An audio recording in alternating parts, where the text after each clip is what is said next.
సంవత్సర కాలంగా అభిమానులని అలరిస్తున్న ఢీ జోడీ అట్టహాసంగా ముగిసిపోయింది.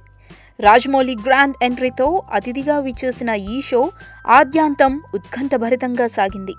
సుధీర్ టీం నుండి సాకేత్, ప్రియాంక ముందుగానే ఫైనల్స్ చేరగా, రష్మి టీం నుంచి ఆర్చీ, హిమాన్ష్ గ్రాండ్ ఫినాలేకి చేరుకున్నారు. ఇక ఈ రెండు టీంల మధ్య రసవత్తరంగా సాగిన ఫైనల్లో తమ అద్వితీయమైన పెర్ఫార్మెన్స్తో జక్కన్న రాజమౌళినే కాక ప్రేక్షకుల అందరినీ మెప్పించారు. బాహుబలి పాటలకు డాన్స్ చేసి భలా అనిపించారు. అయితే విజయం ఒక్కరినే వరిస్తుంది కదా.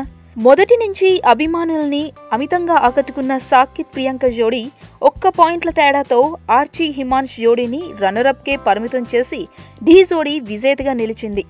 దర్శక ధీరుడు రాజమౌళి చేతుల మీదుగా విజేతలు బహుమతులు అందుకున్నారు.